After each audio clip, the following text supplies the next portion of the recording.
Question 1. A project manager is conducting a meeting with key stakeholders to discuss the project charter. What is the primary purpose of a project charter? A. To provide a detailed breakdown of all project tasks and their durations. B. To formally authorize the existence of a project and empower the project manager. C. To outline the project's financial budget and expected return on investment. D. To document the specific technical requirements for the project deliverables. Answer: B. To formally authorize the existence of a project and empower the project manager. The project charter is a foundational document that officially initiates a project and formally grants the project manager the authority to apply organizational resources to project activities. It essentially gives the project manager the go-ahead and the power to lead the project team. Without a charter, a project lacks formal recognition and the project manager lacks the necessary authority to proceed, much like needing an official permission slip before starting a big school assignment. Remember, the project charter is all about authorization and empowerment right from the start. Question 2. In an Agile project, the team regularly refines the backlog to ensure items are ready for upcoming sprints. This activity is best described as A. Sprint review.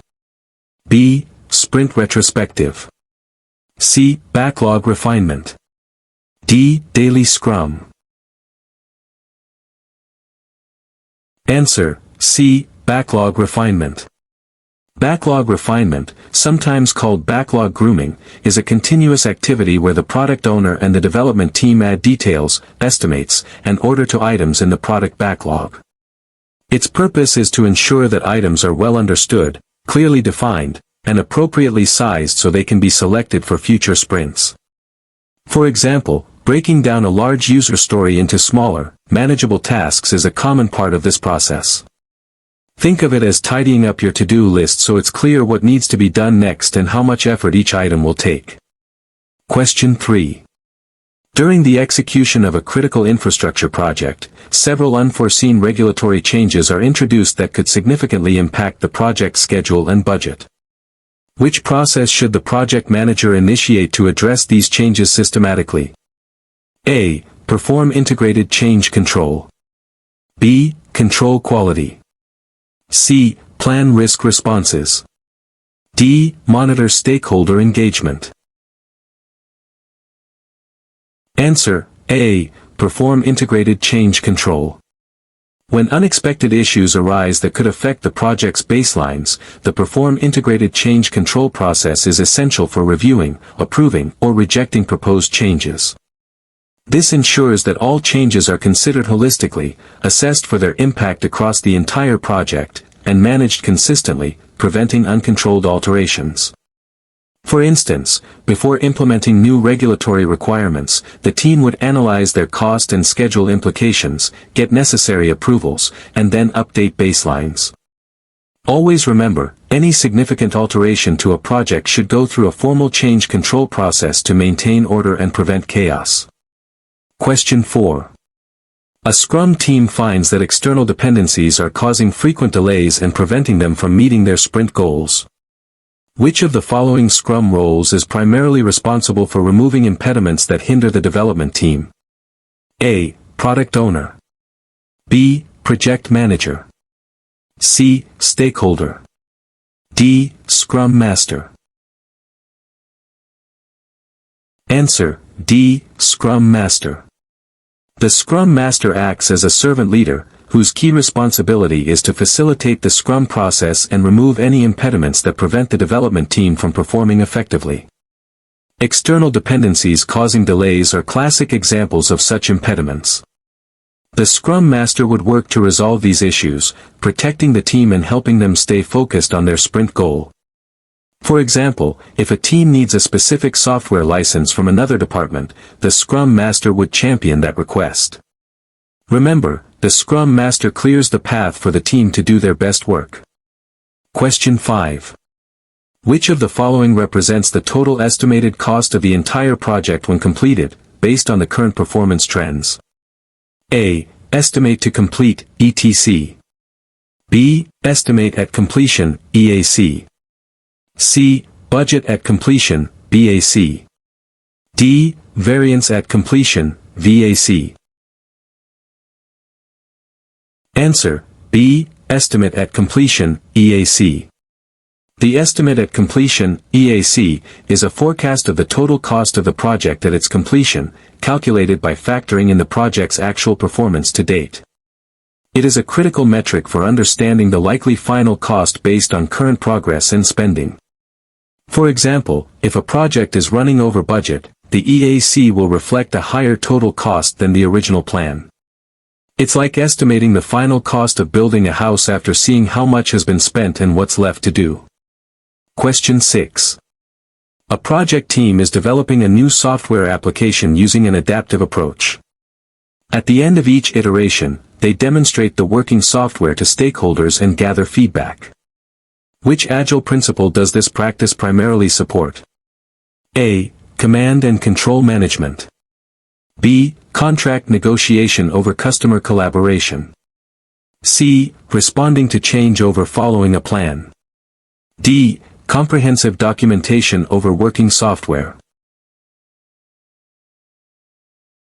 Answer: C. Responding to change over following a plan. Demonstrating working software and gathering feedback at regular intervals is a cornerstone of Agile methodologies, embodying the principle of responding to change over following a plan. This approach allows the team to quickly adapt to evolving requirements and stakeholder needs, rather than rigidly adhering to an initial, potentially outdated, plan. For example, if users dislike a feature, the team can pivot in the next iteration instead of realizing the mistake too late. It means being flexible and incorporating new information as you learn it, ensuring the final product truly meets expectations. Question 7. A project manager is faced with multiple active projects and limited shared resources. Which of the following enterprise environmental factors would most significantly influence resource availability and allocation? A. Organizational process assets. B. Organizational culture. C. Existing infrastructure. D. Market conditions. Answer: C. Existing infrastructure. Existing infrastructure, which includes physical facilities, equipment, and IT hardware and software, directly impacts the availability and allocation of resources across multiple projects. If the infrastructure is old, inefficient, or insufficient, it can severely limit how many projects can run concurrently or how effectively resources can be utilized.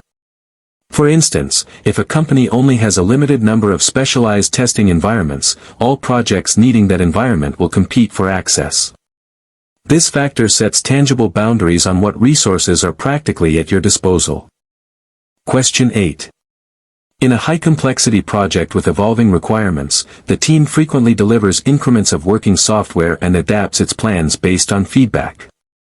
Which project life cycle is being utilized?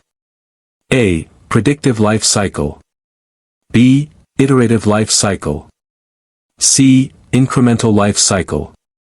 D. Adaptive, Agile, life cycle. Answer: D. Adaptive, Agile, life cycle. An adaptive or agile life cycle is characterized by rapid delivery of increments, frequent feedback, and continuous adaptation to changing requirements. This approach is ideal for projects with high uncertainty or evolving needs, allowing the team to deliver value often and adjust direction as new information emerges. For example, a software development project where user needs are still being discovered would thrive with an adaptive approach. It's like navigating a new city with a flexible map, ready to change your route based on new discoveries or unexpected closures. Question 9. Which of the following is a primary benefit of creating a work breakdown structure, WBS? A. It defines the project's overall budget and funding requirements. B. It establishes the project's schedule and critical path. C. It decomposes the project's scope into smaller, more manageable components. D. It identifies and analyzes potential project risks. Answer: C. It decomposes the project's scope into smaller, more manageable components. The primary purpose of a work breakdown structure, WBS, is to systematically decompose the total scope of work into smaller, more digestible work packages. This hierarchical breakdown helps to clarify what needs to be delivered, facilitates better planning and estimation, and ensures all project work is accounted for. For instance, breaking down build a house into foundation, framing, roofing, and then further into specific tasks under each helps make a massive project manageable. The WBS is your foundational tool for clearly defining and organizing all the work required. Question 10. A project manager is working on a construction project where regulatory compliance is paramount. Which PMBOK 7th edition performance domain focuses on activities related to meeting regulatory and statutory requirements, along with stakeholder expectations? A. Planning performance domain. B. Project work performance domain. C. Measurement performance domain. D. Compliance performance domain. Answer, D. Compliance performance domain. The compliance performance domain, as outlined in the PMBOK 7th edition, specifically addresses activities and considerations for adhering to all necessary regulatory requirements, standards, and legal obligations, as well as contractual and organizational commitments. It ensures the project operates within the bounds of laws and policies while also satisfying external expectations. For example, ensuring all building codes are met in a construction project falls squarely within this domain. This domain is about making sure the project plays by the rules and fulfills all its responsibilities. Question 11. What is the main objective of the daily Scrum meeting in a Scrum project? A. To report individual progress to the Scrum Master. B. To discuss problems and impediments in detail. C. To synchronize activities and plan for the next 24 hours. D. To review the product backlog and identify new features. Answer, C. To synchronize activities and plan for the next 24 hours. The daily Scrum is a short, time-boxed event for the development team to inspect progress toward the sprint goal and adapt the sprint backlog as necessary. Its primary objective is to synchronize activities and create a plan for the next 24 hours, ensuring everyone is aligned and aware of what others are doing. For instance, team members might quickly share what they did yesterday, what they'll do today, and any impediments they face. It's a quick daily huddle to keep everyone on the same page and moving efficiently towards the sprint goal. Question 12. A project manager is managing a highly innovative software development project where the final product is not fully defined at the outset. Which type of contract would be most suitable to share risk and incentivize the seller to control costs? A. Fixed price contract. B. Cost plus fixed fee, CPFF, contract. C. Time and materials, TNM, contract. D. Cost plus incentive fee, CPAF, contract. Answer, D. Cost plus incentive fee, CPIF, contract.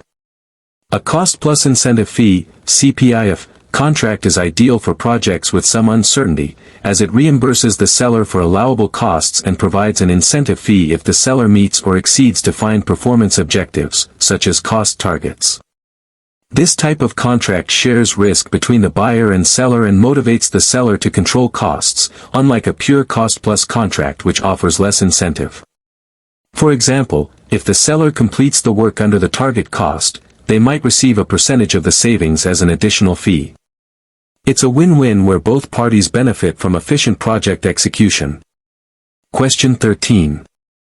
Which of the following is a key characteristic of a program in program management? A. It is a temporary endeavor undertaken to create a unique product, service, or result. B. It consists of related projects, subsidiary programs, and program activities managed in a coordinated way to obtain benefits not available from managing them individually. C. It is a strategic collection of projects and programs that are grouped together to facilitate effective governance and achieve strategic business objectives. D. It is a functional department within an organization responsible for specific operations. Answer: B. It consists of related projects, subsidiary programs, and program activities managed in a coordinated way to obtain benefits not available from managing them individually. A program is defined as a group of related projects, subsidiary programs, and program activities that are managed together in a coordinated fashion to achieve benefits that would not be possible if they were managed separately. This coordinated approach allows for economies of scale, optimized resource allocation, and integrated delivery of strategic objectives. For example, a new product line launch might be a program encompassing projects for product development, marketing, and distribution, all managed to realize the overarching business goal. Programs are about achieving big-picture benefits through integrated efforts. Question 14. A project manager uses a Gantt chart to visualize the project schedule, including task dependencies and milestones. This tool primarily supports which aspect of project management? A. Cost management. B. Risk management. C. Schedule management. D. Quality management. Answer: C. Schedule management. Gantt charts are visual representations that are fundamentally used in schedule management to display project timelines, task durations, start and end dates, and dependencies between activities. They provide a clear overview of the project's progress and help in planning and tracking scheduled work. For instance, seeing how one task cannot start until another finishes is clearly depicted on a Gantt chart, aiding in sequencing. Whenever you think of visualizing project timelines and task relationships, think of the Gantt chart as your go-to schedule management tool. Question 15. A project team is practicing Agile and has just completed a sprint.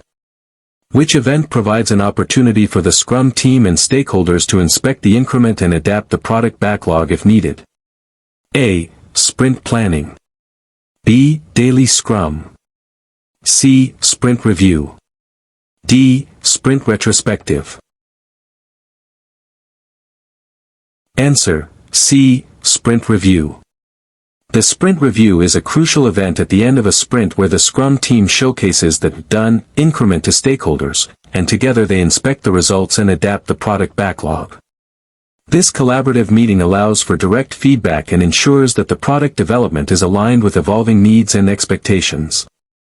For example, users might suggest changes to a feature they just saw, directly influencing the next steps. It's the moment to demonstrate progress and collectively decide on the best way forward. Question 16. In a project using the PMBOK 7th edition framework, which performance domain involves activities associated with establishing and maintaining relationships with individuals, groups, or organizations that can affect or be affected by the project? A. Team performance domain. B. Stakeholder performance domain. C. Development approach and life cycle performance domain. D. Planning performance domain. Answer: B. Stakeholder performance domain.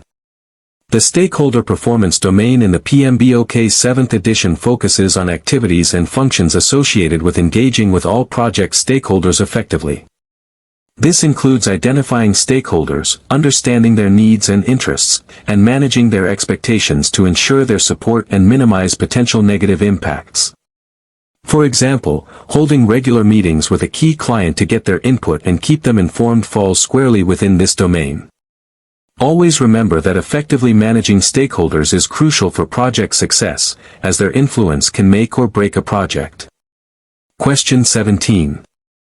A project manager is reviewing the project management plan and discovers that the scope statement includes a deliverable that was not discussed during the initial requirements gathering.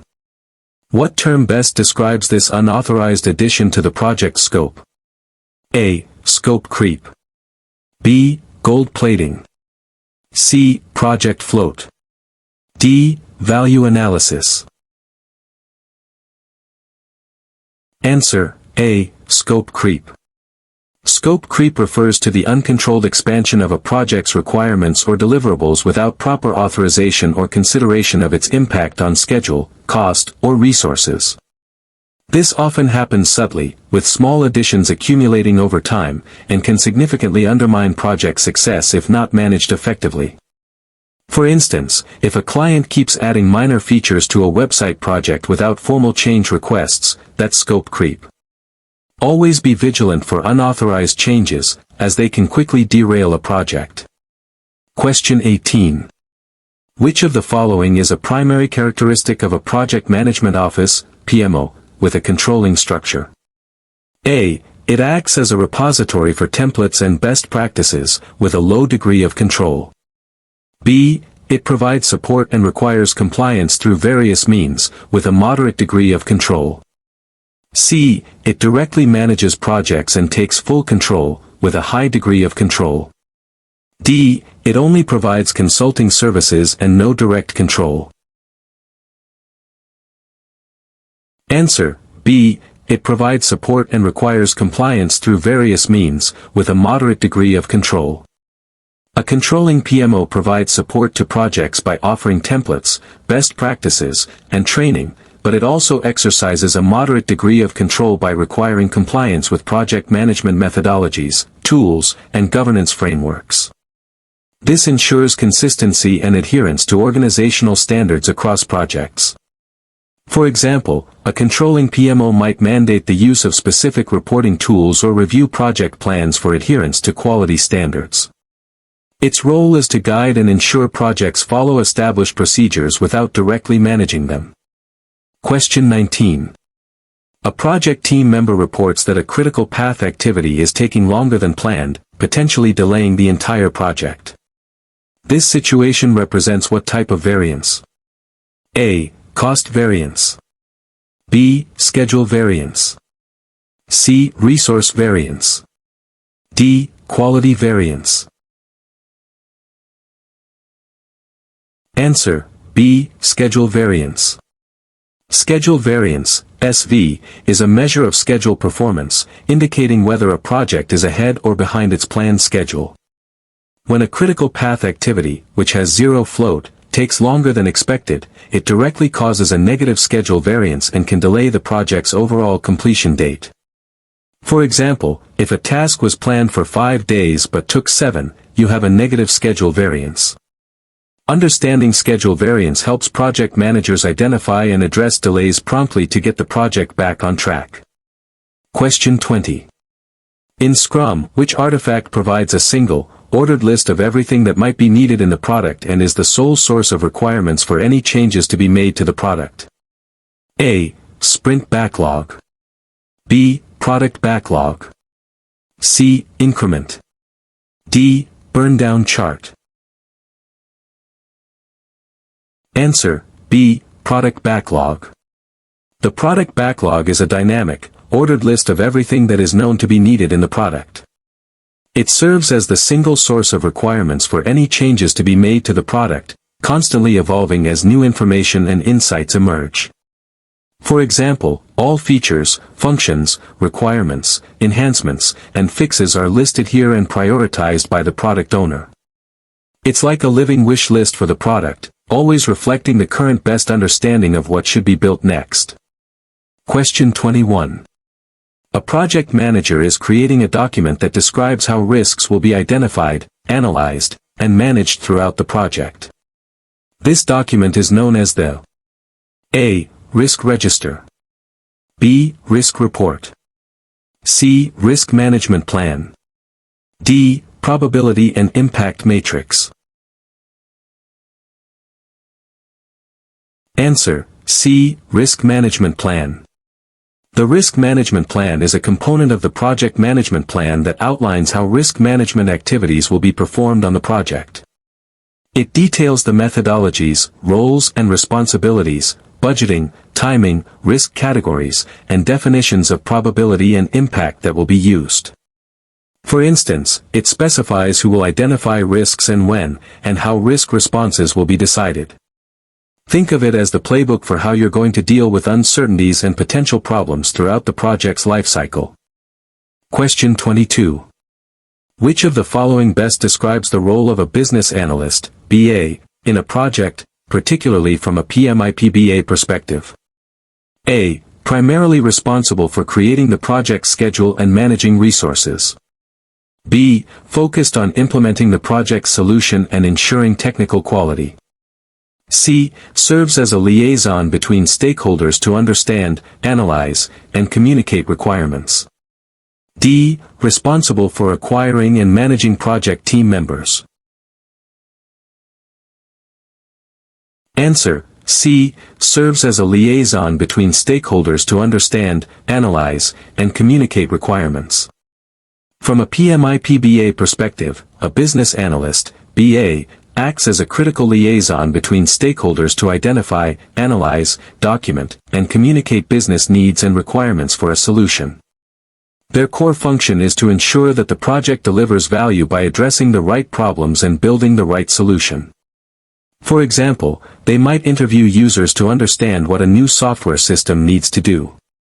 A BA bridges the gap between business needs and technical solutions, ensuring everyone understands what is being built and why. Question 23. An Agile team is struggling with frequent interruptions and unexpected requests from stakeholders, disrupting their planned sprint work. Which characteristic of an effective Agile team is being challenged? A. Self-organization. B. Cross-functionality. C. Sustainable pace. D. Focus. Answer: D. Focus. Frequent interruptions and unexpected requests directly challenge an Agile team's focus, which is a crucial characteristic for delivering value consistently. When a team can't concentrate on its sprint goal due to external distractions, its ability to complete planned work and maintain productivity is severely hampered. For example, constantly pulling developers away from their current tasks for urgent, new requests makes it impossible for them to deeply engage with and complete their work. Protecting the team from external interference allows them to maintain focus and deliver increments effectively.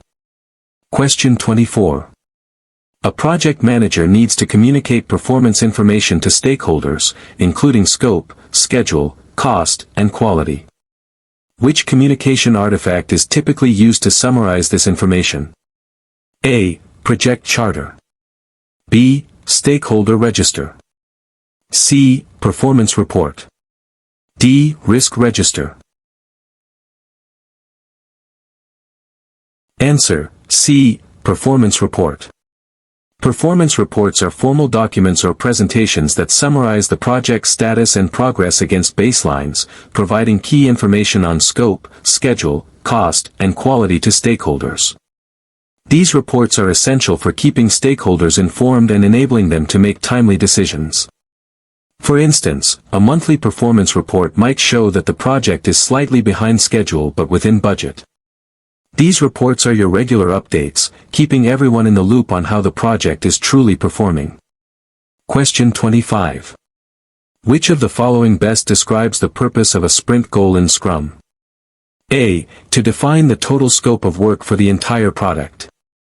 B. To provide a short, overarching objective that the sprint backlog items contribute to, guiding the development team. C. To list all the individual tasks that need to be completed within the sprint. D. To formally authorize the start of a new sprint and allocate resources. Answer: B. To provide a short, overarching objective that the sprint backlog items contribute to, guiding the development team. The sprint goal is a single, clear objective for the sprint that provides guidance and flexibility to the development team regarding the work they choose to do from the product backlog. All the work selected for the sprint should contribute to achieving this goal, giving the team a unified focus. For example, a sprint goal might be, enable users to log in securely, which encompasses several related user stories. It's the unifying purpose that gives meaning and direction to all the work performed during a sprint. Question 26. In the PMBOK 7th edition, which performance domain emphasizes activities related to encouraging, motivating, and guiding a project team to achieve project objectives and foster a positive, collaborative environment? A. planning performance domain. B. project work performance domain. C. team performance domain. D. development approach and life cycle performance domain. Answer: C. team performance domain. The team performance domain in the PMBOK's 7th edition specifically focuses on activities and functions associated with developing, leading, and maintaining a project team. This includes fostering a collaborative environment, enhancing team competencies, and ensuring team members are motivated and supported to achieve project objectives. For example, conducting team-building exercises or providing professional development opportunities aligns with this domain. This domain is all about empowering your team members to perform at their best and work together effectively. Question 27. What is the primary purpose of a spike in an Agile project? A. To perform a thorough root cause analysis of a defect. B. To quickly research, investigate, or prototype an unknown technical or business challenge. C. To formally approve a change request from a stakeholder. D. To conduct a comprehensive testing phase for a new feature. Answer: B. To quickly research, investigate, or prototype an unknown technical or business challenge. A spike in Agile methodologies is a short, time-boxed research or exploration activity used to gain knowledge or reduce uncertainty about a technical or business challenge. It's not about producing a shippable increment but rather about learning enough to confidently estimate or plan subsequent work. For example, if a team is unsure how to integrate with a new payment gateway, they might conduct a spike to build a small prototype and evaluate options. Spikes help remove roadblocks by providing just enough information to make informed decisions. Question 28. Which project document outlines the details of the project's authorized scope, often including the project deliverables, exclusions, assumptions, and constraints? A. Requirements documentation. B. Work breakdown structure, WBS. C. Project scope statement. D. Project charter. Answer: C. Project scope statement. The project scope statement is a crucial document that provides a detailed description of the project and product scope. It defines what is included and excluded from the project, lists deliverables, and specifies assumptions and constraints, serving as a baseline for future project decisions. For instance, it might clearly state that the website will support 5 languages, but not integrate with external inventory systems. This document helps prevent scope creep and ensures everyone has a common understanding of the project's boundaries. Question 29. A new regulation is expected to be announced next quarter, which could significantly impact the project's design. The project manager decides to wait for the announcement before making specific design decisions, thereby avoiding unnecessary rework. Which risk response strategy is being employed? A. Mitigate. B. Transfer. C. Avoid. D. Accept. Answer: D. Accept. Accepting a risk means deciding not to take any action regarding the risk unless it occurs, or choosing to deal with it as it happens. In this scenario, the project manager is making a deliberate choice to absorb the potential impact of the new regulation, rather than trying to change the likelihood or impact of it beforehand. For example, having a contingency reserve for unexpected costs is a form of passive acceptance. This strategy is chosen when the cost of addressing the risk proactively outweighs the potential impact, or when the impact is deemed acceptable. Question 30. A project manager is working on a complex initiative where achieving business value through incremental delivery is prioritized. The team frequently inspects and adapts its approach. This aligns with the principles of which project management certification? A. PGMP, Program Management Professional. B. PMI-CP, PMI Agile Certified Practitioner. C. PMI-PBA, PMI Professional in Business Analysis. D. CAPM, Certified Associate in Project Management. Answer: B. PMI-CP, PMI Agile Certified Practitioner. The PMI-CP certification specifically focuses on principles and practices of Agile project management, emphasizing incremental delivery, continuous inspection and adaptation, and delivering business value early and often. While other certifications may touch upon Agile, the PMI-CP is dedicated to demonstrating competence in Agile methodologies and approaches. For example, a project manager prioritizing frequent releases and stakeholder feedback would be applying core PMI-CP concepts. This certification validates expertise in leading and contributing to Agile projects effectively. Question 31. What is the primary purpose of a sprint retrospective in Scrum? A. To demonstrate the completed increment to stakeholders. B. To inspect the sprint's process and identify improvements for the next sprint. C. To plan the work to be performed in the upcoming sprint.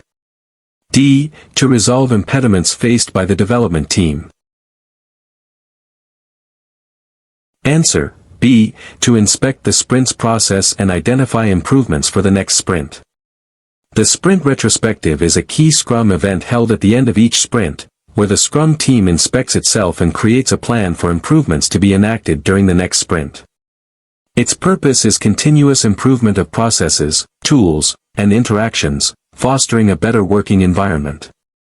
For example, discussing what went well, what could be improved, and committing to specific actions to enhance collaboration are typical activities. It's the team's dedicated time to reflect, learn, and adapt their ways of working for greater effectiveness. Question 32. A project manager is calculating the estimated cost to complete the remaining work of a project. The formula for this is derived from the budget at completion, BAC, minus the earned value, EV. What is this estimate called? A. Estimate at completion, EAC. B. Variance at completion, VAC. C. Estimate to complete, ETC. D. To complete performance index, TCPI. Answer: C. Estimate to complete, ETC. The estimate to complete, ETC, represents the estimated cost to finish all the remaining work for a project. One common way to calculate it is by subtracting the earned value, EV, from the budget at completion, BAC, when future performance is expected to be as originally planned. For instance, if you originally budgeted $100,000 for a task and have already earned $40,000 worth of work, the ETC would be $60,000 if performance continues as planned. It's essentially the money you still expect to spend from this point forward to get to the end. Question 33. Which of the following statements best describes a benefit of using Kanban for managing work in an Agile environment? A. It strictly defines time-boxed iterations for delivery. B. It focuses on optimizing flow and limiting work in progress. C. It requires fixed roles and ceremonies for team members. D. It provides a detailed, upfront project plan for the entire duration. Answer: B. It focuses on optimizing flow and limiting work in progress. Kanban is an Agile method that emphasizes visualizing work, limiting work in progress, WIP, and optimizing flow to improve efficiency and delivery predictability. Unlike Scrum's time-boxed sprints, Kanban focuses on continuous flow, pulling new work items only when capacity allows. For example, a team might use a Kanban board with columns like "to do," "in progress," and "done," with limits on the number of items allowed in progress. It's about making work visible and ensuring tasks move smoothly through the system without bottlenecks. Question 34. A project manager is managing a complex, multinational project. Different cultural norms and communication styles among team members are causing misunderstandings. Which of the following is a key strategy for effective communication in this scenario? A. Standardizing all communications to a single language without translation. B. Limiting informal communication to avoid misinterpretations. C. Utilizing multiple communication methods and actively seeking feedback to confirm understanding. D. Relying solely on written communication to ensure clarity. Answer: C. Utilizing multiple communication methods and actively seeking feedback to confirm understanding. In a diverse, multinational project, effective communication requires adapting to different cultural norms and communication styles. Using a variety of communication methods, like verbal, written, and visual, and proactively seeking feedback helps ensure messages are clearly understood and intentions are not misinterpreted across cultural barriers. For example, after an important meeting, sending a written summary and then having individual check-ins can clarify any points of confusion. Always remember to diversify your communication and confirm that your message has been received and understood as intended. Question 35. In an organization that values collective ownership and flexibility over strict roles, which Agile framework would likely be most suitable? A. Traditional waterfall. B. Scrum. C. Prince 2. D. Lean. Answer: B. Scrum. Scrum is an Agile framework that inherently promotes collective ownership and flexibility within its team structure. While it defines 3 specific roles, product owner, scrum master, development team, it emphasizes self-organizing, cross-functional teams where members collectively take responsibility for the work and adapt together. For example, the development team as a whole owns the sprint backlog and decides how best to achieve the sprint goal. Scrum's emphasis on collaboration and self-management makes it a natural fit for organizations valuing shared responsibility and adaptability.